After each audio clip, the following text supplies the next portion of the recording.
Hello दोस्तों, कभी आपने सोचा है कि आपका दिमाग दिन भर में कितनी डायरेक्शंस में भागता है।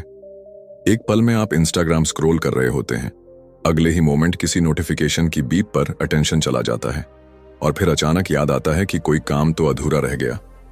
हम सबका मन करता है कि हम कुछ बड़ा करें, कोई ड्रीम प्रोजेक्ट पूरा करें, कोई स्किल सीखें, करियर में ग्रो करें, लेकिन जब एक्शन लेने का टाइम आता है तो मन डिस्ट्रैक्ट हो जाता है। और सबसे दुख की बात यह है कि ये डिस्ट्रैक्शन अब हमारी आदत बन चुकी है। सोचिए, क्या आपने कभी कोई दिन ऐसा बिताया है जहां आपने पूरा दिन काम किया लेकिन रात को लगा कि आपने कुछ खास अचीव नहीं किया। आपको लगा कि आप बिजी तो बहुत थे लेकिन प्रोडक्टिव नहीं। यही है आज की सबसे बड़ी प्रॉब्लम, लैक ऑफ फोकस। हम एक ऐसे दौर में जी रहे हैं जहां आपकी अटेंशन ही सबसे कीमती करेंसी बन चुकी है। कंपनीज, एप्स, एड्स, सबका मकसद एक ही है, आपकी नजरें, आपका टाइम और सबसे बढ़कर आपकी एनर्जी कैप्चर करना। पर इस सब के बीच एक सवाल उठता है, क्या हम दोबारा वो लॉस्ट फोकस पा सकते हैं? क्या हम फिर से वही डीप वर्क कर सकते हैं जो हमें असल सक्सेस दिला सके?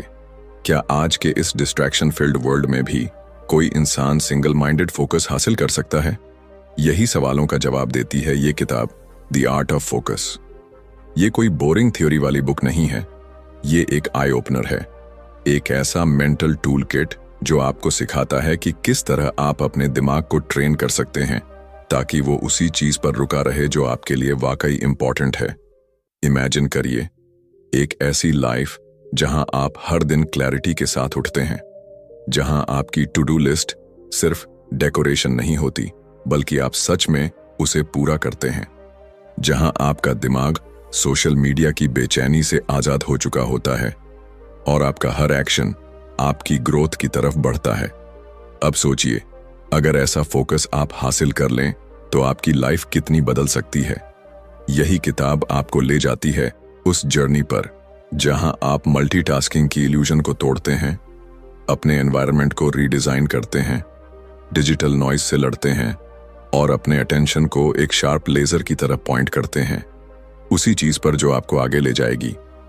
किताब में कई बातें आपको अनकंफर्टेबल जरूर लगेंगी, लेकिन वो आपकी आंखें खोलेंगी, क्योंकि असल ट्रांसफॉर्मेशन कंफर्ट जोन से बाहर ही शुरू होता है।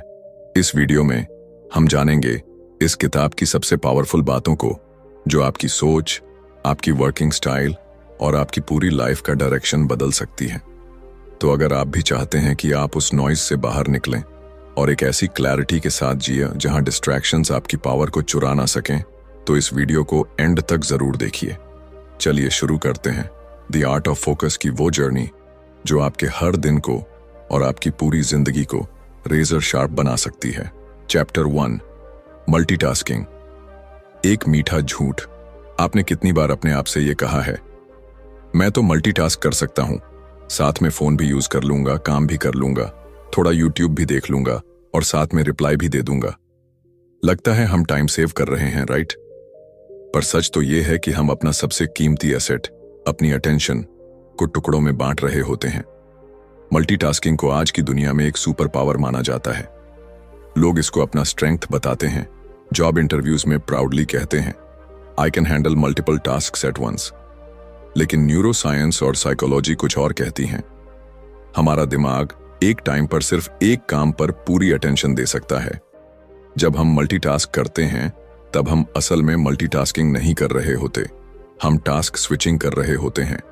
और हर बार जब हम एक टास्क से दूसरे टास्क पर स्विच करते हैं तो हमारा ब्रेन एक छोटी सी कीमत चुकाता है, जिसे कहते हैं अटेंशन रेजिड्यू। मतलब जब आप एक टास्क को छोड़कर दूसरे पर जाते हैं तो आपकी अटेंशन का एक हिस्सा पुराने टास्क में ही अटका रह जाता है। अब सोचिए, अगर आपने दिन भर में 30 बार टास्क स्विच किया तो आपने अपनी प्रोडक्टिविटी के कितने हिस्से खुद ही काट दिए।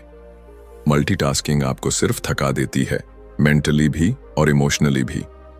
आपका काम अधूरा लगता है, कंसंट्रेशन टूट जाती है और सबसे ज्यादा नुकसान होता है आपके कॉन्फिडेंस को, क्योंकि जब हम लगातार छोटी छोटी डिस्ट्रैक्शंस में फंसे रहते हैं तो हमारे अंदर एक गिल्ट पैदा होता है कि हमने कुछ खास अचीव नहीं किया, और ये गिल्ट धीरे धीरे सेल्फ डाउट बन जाता है। अब आपको एक शॉकिंग फैक्ट बताता हूं, कई रिसर्च स्टडीज में पाया गया है कि जो लोग लगातार मल्टीटास्क करते हैं उनकी अटेंशन स्पैन कम होती जाती है, वो जल्दी डिस्ट्रैक्ट होने लगते हैं और धीरे धीरे उन्हें सिंगल टास्क भी बोझ लगने लगता है। और सबसे बड़ा मिथ, मल्टीटास्किंग कभी भी आपको टाइम नहीं बचाता। ये आपके रिजल्ट्स की क्वालिटी को गिरा देता है। आप ज्यादा नहीं कर रहे होते, आप कम क्वालिटी में बहुत कुछ कर रहे होते हैं। अब सोचिए, अगर कोई सर्जन, कोई पायलट या कोई सोल्जर मल्टीटास्क करने लगे, क्या आप उस पर भरोसा करेंगे? नहीं ना? तो फिर अपनी जिंदगी के सबसे इंपॉर्टेंट डिसीजंस और गोल्स को आप एक डिस्ट्रैक्टेड माइंड के हवाले कैसे कर सकते हैं? इसलिए ये चैप्टर हमें सिखाता है कि मल्टीटास्किंग को छोड़ना कोई कमजोरी नहीं है, ये एक चॉइस है।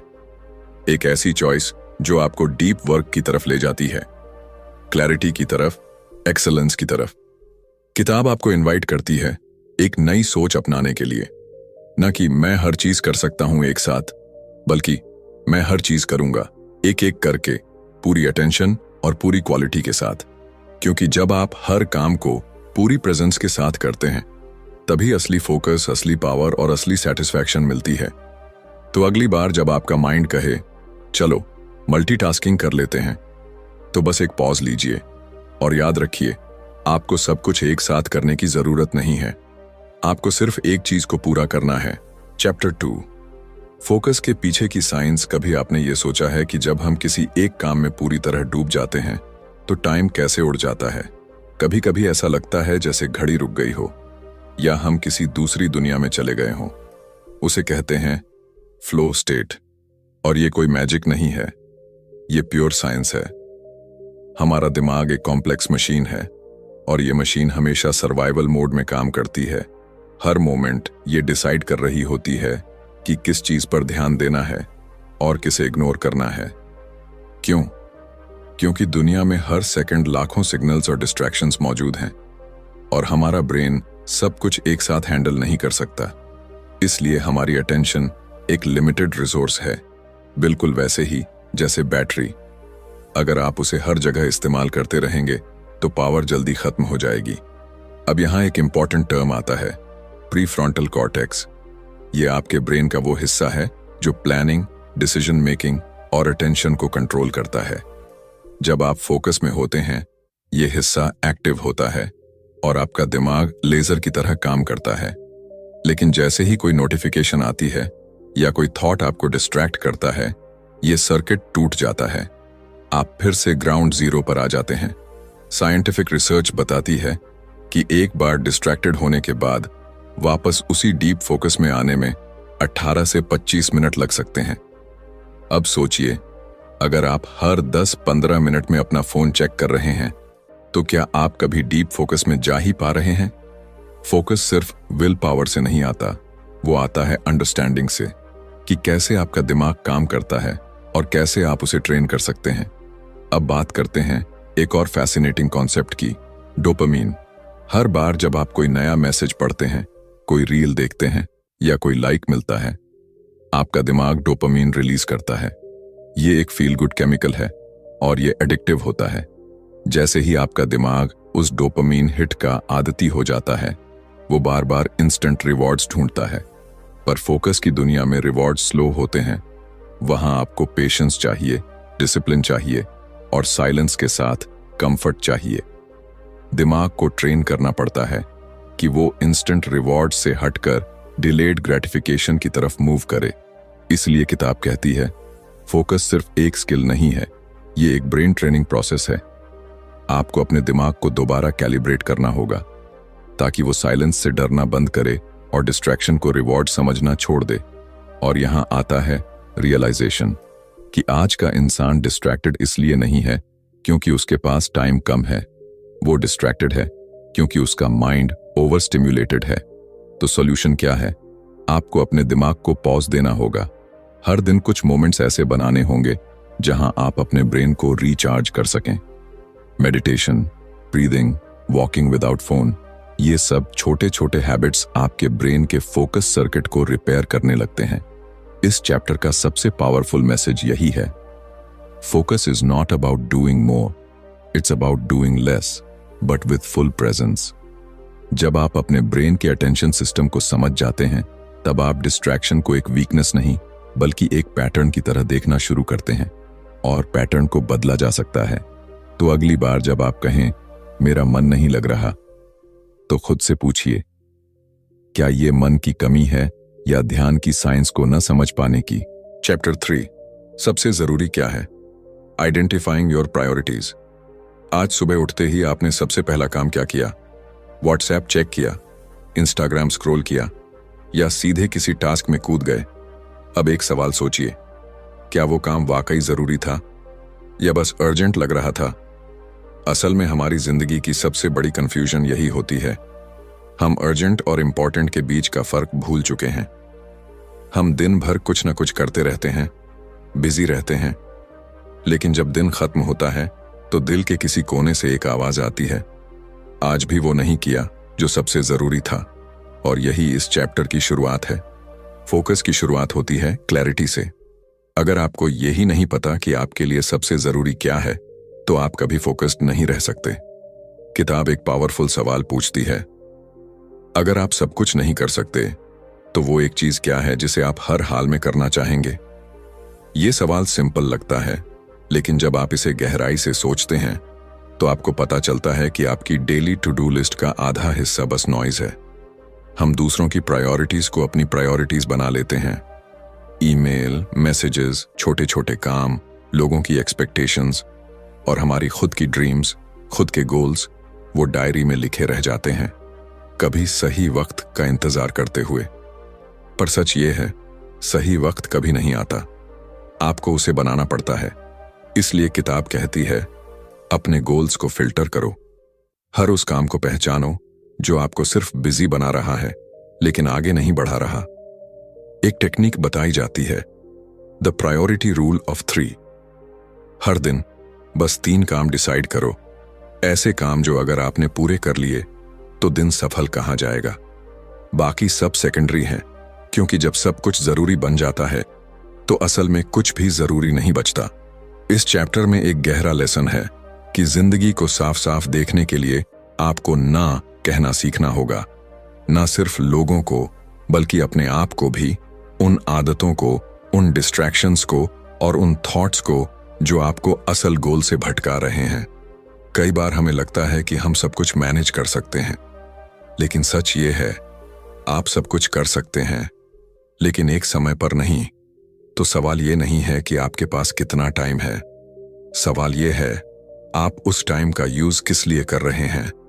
चैप्टर 3 हमें सिखाता है कि फोकस तब पॉसिबल होता है जब डायरेक्शन क्लियर हो, जब आपके एक्शंस आपके लॉन्ग टर्म विजन से अलाइंड हों, जब आप हर दिन ये सोचकर काम करें, मैं क्यों कर रहा हूं ये काम, क्योंकि क्लैरिटी के बिना कोई भी प्रोडक्टिविटी मीनिंगफुल नहीं होती। तो आज की शुरुआत यहीं से करें, अपने आप से एक सिंपल लेकिन पावरफुल सवाल पूछकर, आज अगर मैं सिर्फ एक काम कर सकूं तो वो क्या होगा? शायद वही सवाल आपको आपके असली फोकस की तरफ ले जाए। चैप्टर 4, डीप वर्क, वो गहराई जहां फोकस असली रूप लेता है।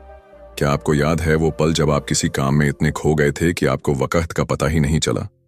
ना फोन की आवाज डिस्ट्रैक्ट कर पाई, ना सोशल मीडिया की लत, ना कोई और ख्याल, बस आप थे और आपका काम था। उसे कहते हैं डीप वर्क। आज के दौर में जहां शैलो डिस्ट्रैक्शंस हर तरफ हैं, डीप वर्क एक सुपर पावर बन चुका है।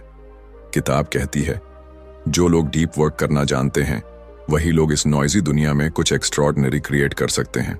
लेकिन डीप वर्क है क्या? ये वो स्टेट होती है जहां आप पूरी तरह एक टास्क में इमर्स हो जाते हैं। आपका ब्रेन हाई परफॉर्मेंस मोड में चला जाता है, आपकी क्रिएटिविटी पीक पर होती है और आपकी प्रोडक्टिविटी का लेवल 10x तक बढ़ जाता है। पर क्या ये इतना आसान है? बिल्कुल नहीं। डीप वर्क एक मसल की तरह होता है जिसे ट्रेन करना पड़ता है डिसिप्लिन के साथ, क्योंकि हमारा दिमाग अब शैलो कामों का आदी हो चुका है। Scrolling, switching, jumping from tab to tab. हमारा ब्रेन कॉन्स्टेंटली डोपामीन के छोटे छोटे डोसेस पर जीने लगा है। डीप वर्क उस कंफर्ट जोन को तोड़ता है। वो कहता है, अब डिस्ट्रैक्शन से भागो मत, उससे लड़ो। और जब आप सच में लड़ते हैं तो शुरुआत में बोर्डम महसूस होता है, अंदर बेचैनी होती है, फोन बार बार देखने का मन करता है। लेकिन जैसे जैसे आप टिकते जाते हैं, आपका माइंड एक नई क्लैरिटी में प्रवेश करता है। डीप वर्क का रियल मैजिक तब शुरू होता है जब आप एक टास्क को इतने फोकस से करते हैं कि आप अपनी लिमिट्स को क्रॉस कर देते हैं। आप वो रिजल्ट क्रिएट करते हैं जो दूसरों को मंथ्स लग सकते हैं और आप कुछ घंटों में कर जाते हैं। लेकिन इसके लिए चाहिए दो चीजें, एनवायरनमेंट और इंटेंशन। एनवायरनमेंट का मतलब है आप ऐसा स्पेस बनाएं जहां डिस्ट्रैक्शंस जीरो हों, फोन साइलेंट, नोटिफिकेशंस बंद, क्लियर डेस्क और एक स्पेसिफिक समय जहां आप सिर्फ एक चीज पर काम करें। और इंटेंशन का मतलब है आप अपने दिमाग को बता रहे हैं कि अभी मैं इस एक काम को पूरी अवेयरनेस और एनर्जी के साथ करूंगा।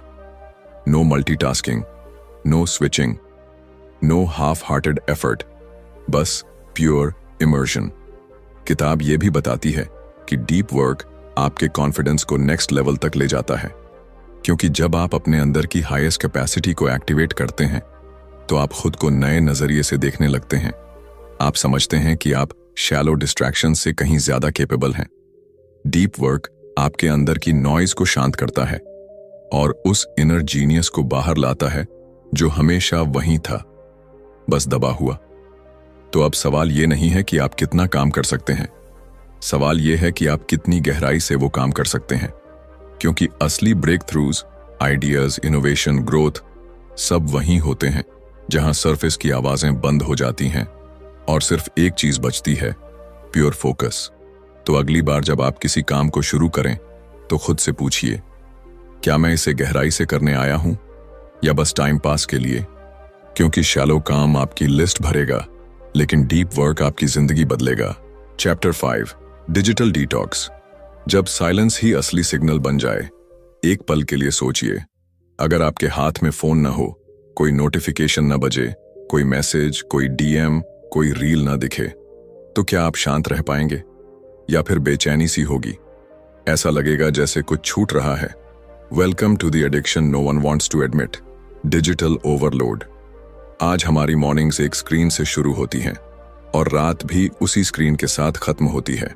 हमारा माइंड हर सेकंड किसी नई इंफॉर्मेशन, किसी नए ट्रिगर के पीछे भाग रहा है। और सबसे खतरनाक बात, हमें लगने लगा है कि ये नॉर्मल है, पर सच ये है, ये नॉर्मल नहीं है, ये माइंड का स्लो पॉइजनिंग है। किताब की ये चैप्टर हमें एक रियलिटी मिरर दिखाता है कि कैसे हमारा डिजिटल लाइफ हमारी रियल लाइफ को खा रहा है। हम एक टाइम पर दो जिंदगियां जी रहे हैं, एक ऑनलाइन और एक कहीं गुम भीतर, जिसे हम खुद भी महसूस नहीं कर पा रहे। डिजिटल डिटॉक्स का मतलब सिर्फ फोन बंद करना नहीं है, ये एक रीसेट है, अपने दिमाग को फिर से कैलिब्रेट करने का तरीका, ताकि हम साइलेंस से डरना बंद करें। क्योंकि आज साइलेंस अनकंफर्टेबल लगता है। अगर 5 मिनट कुछ न करें तो फोन हाथ में आ ही जाता है, जैसे कि दिमाग खुद को डिस्ट्रैक्ट करना चाहता है हर प्राइस पर। किताब कहती है, silence isn't empty, it's full of answers. जब आप डिटॉक्स करते हैं तब शुरुआत में विथड्रॉल सिम्टम्स आते हैं, FOMO, fear of missing out, boredom, anxiety. लेकिन जैसे जैसे आप टिकते हैं, आप एक नई चीज महसूस करते हैं, क्लैरिटी। आपकी सोच साफ होती है, आपका माइंड तेजी से प्रोसेस करता है और आप रियल मोमेंट्स में प्रेजेंस महसूस करते हैं। डिजिटल डिटॉक्स आपको सिखाता है कि अटेंशन प्राइसलेस है और उसे हर सेकंड स्क्रॉल कल्चर के हवाले करना एक साइलेंट सुइसाइड जैसा है। अब सवाल उठता है, कैसे करें डिटॉक्स? किताब कुछ प्रैक्टिकल स्टेप्स बताती है। सोशल मीडिया को फिक्स्ड टाइम पर यूज करें, हर पल नहीं। एक दिन में कुछ नो स्क्रीन आवर्स रखें, जहां सिर्फ आप हों, आपकी सोच हो। नोटिफिकेशंस ऑफ करें, आप टेक्नोलॉजी के मालिक हैं, वो आपके नहीं। और सबसे जरूरी, बोर्डम को अलाउ करें, क्योंकि वहीं से असली क्रिएटिविटी पैदा होती है। हर बार जब आप फोन से दूरी बनाते हैं, आप अपने असली सेल्फ के करीब जाते हैं। तो अगली बार जब माइंड खुद को डिस्ट्रैक्ट करने के लिए फोन की तरफ जाए, एक पॉज लीजिए और खुद से पूछिए, क्या मैं कुछ भूलने से डर रहा हूं या खुद से मिलने से? क्योंकि डिटॉक्स सिर्फ फोन से नहीं है, ये खुद से रिकनेक्ट करने की शुरुआत है। चैप्टर 6, टाइम मास्टरी, वक्त पर राज करने की कला। कभी आपने सोचा है, हम सब के पास एक दिन में 24 घंटे ही होते हैं, ना किसी के पास ज्यादा ना किसी के पास कम। फिर कुछ लोग इन 24 घंटों से इतिहास बना देते हैं और कुछ लोग बस शिकायतें। तो फर्क कहाँ है? फर्क है टाइम मास्टरी में। फोकस सिर्फ डिस्ट्रैक्शंस हटाने का नाम नहीं है। फोकस का असली रूप तब शुरू होता है जब आप वक्त पर कमांड करना सीखते हैं। यह चैप्टर एक सच्चाई सामने लाता है कि हम वक्त के मालिक नहीं हैं, हम तो उसके गुलाम बन चुके हैं। हर सुबह जब हम उठते हैं तो हमारा टाइम पहले ही बुक हो चुका होता है। फोन, मैसेजेस, सोशल मीडिया, दूसरों की प्रायोरिटीज। हम दिन भर भागते रहते हैं लेकिन बिना डायरेक्शन के। और जब दिन खत्म होता है तो एक भारी सा गिल्ट रह जाता है। मैंने किया क्या आज? किताब कहती है टाइम को कंट्रोल करने के लिए पहले खुद को कंट्रोल करना होता है, और यह कंट्रोल आता है इंटेंशन से। हर सुबह आप डिसाइड करते हैं कि आपका टाइम कहां जाएगा, या फिर दुनिया आपके लिए डिसाइड कर लेती है।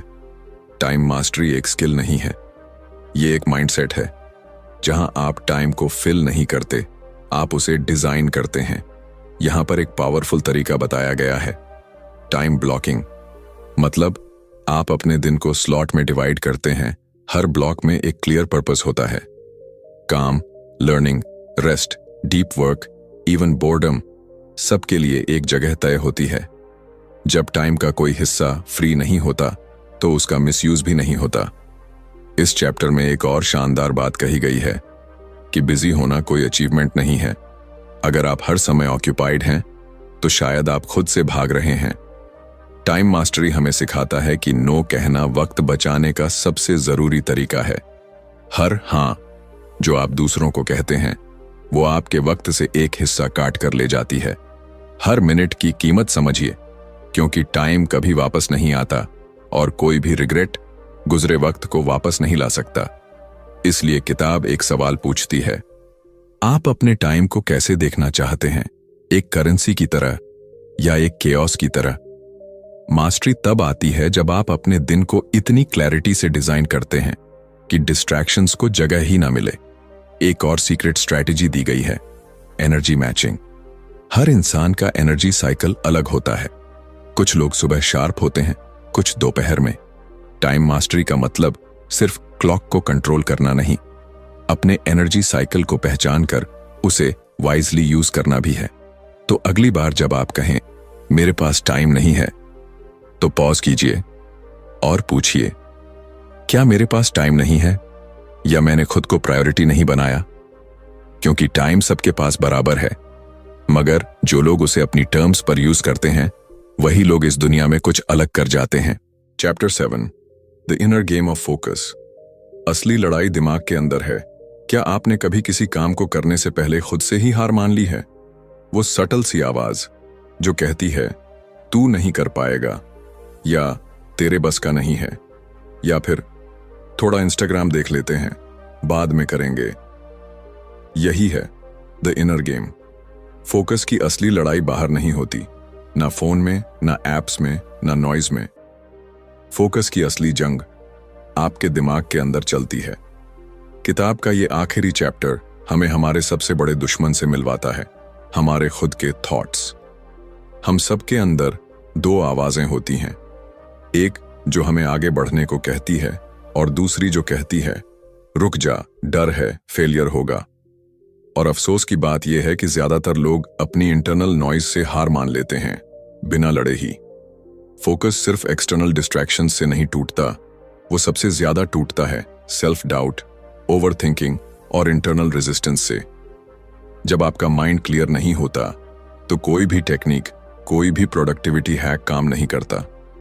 इसीलिए किताब कहती है inner focus is the foundation of all outer performance. आपका ध्यान तब टिकता है जब आपका माइंड काल्म होता है, जब आप अपने थॉट्स के पीछे नहीं भागते बल्कि उन्हें समझते हैं, ऑब्जर्व करते हैं और कंट्रोल करते हैं। इस चैप्टर में एक जबरदस्त कंसेप्ट बताया गया है, विटनेस मोड, यानी खुद के थॉट्स का स्पेक्टेटर बनना। मतलब जब आप काम कर रहे हैं और माइंड कहे कहीं और चलो, ये मुश्किल है, तो आप उस थॉट को पकड़ते हो, उसे पहचानते हो और उससे पूछते हो तू आया क्यों है? इससे एक पावर डेवलप होती है, अवेयरनेस की पावर। आप समझते हो कि हर थॉट सच नहीं होता, हर अर्ज फॉलो करना जरूरी नहीं होता, हर फियर का मतलब डरना नहीं होता। यहीं से शुरू होता है the inner game of focus. किताब मेडिटेशन, जर्नलिंग और थॉट ट्रैकिंग जैसी टेक्निक्स भी सजेस्ट करती है ताकि आप अपने माइंड को बाहर से नहीं, अंदर से डिसिप्लिन कर सकें। यहां एक पावरफुल लाइन दी गई है, अगर आप अपने मन को जीत लो तो पूरी दुनिया जीतना आसान हो जाता है। आपके अंदर क्लैरिटी आनी शुरू होती है, सेल्फ कंट्रोल बढ़ता है और फोकस कोई स्ट्रगल नहीं रह जाता, वो आपकी आइडेंटिटी बन जाता है। तो अगली बार जब आप किसी डिस्ट्रैक्शन से लड़ रहे हों, पहले ये देखिए कि वो डिस्ट्रैक्शन बाहर से आया है या आपके ही माइंड ने पैदा किया है। क्योंकि असली फोकस तब पैदा होता है जब आप बाहर की नॉइज को म्यूट करते हुए अपने अंदर की आवाज से शांति बना पाते हैं। और वही लोग जो इनर गेम जीत लेते हैं, वो दुनिया में ऐसा कुछ कर जाते हैं जो बाकी लोग सिर्फ इमेजिन कर पाते हैं। तो अब जब आपने द आर्ट ऑफ फोकस की ये पूरी जर्नी सुनी, आपने डिस्ट्रैक्शन के शोर के पीछे छिपे सन्नाटे को महसूस किया, आपने clarity, deep work, digital detox और टाइम मास्टरी के दरवाजे खोले। अब सवाल ये नहीं है कि आपको क्या करना है, अब सवाल सिर्फ ये है कि आप कितनी क्लैरिटी से करेंगे। फोकस अब आपके लिए एक चॉइस नहीं रहा, ये आपकी सर्वाइवल स्ट्रैटेजी बन चुकी है। आज की दुनिया में जहां अटेंशन सबसे बड़ा वेपन है, आपका फोकस ही आपकी सबसे बड़ी करेंसी है। डिस्ट्रैक्शन से लड़ना एक रोज का युद्ध है, लेकिन हर बार जब आप उस टेम्पटेशन से जीतते हैं, हर बार जब आप अपने गोल्स को प्रायोरिटी देते हैं, हर बार जब आप फोन को नीचे रखकर अपने ड्रीम्स पर काम करते हैं, आप खुद को अपग्रेड कर रहे होते हैं।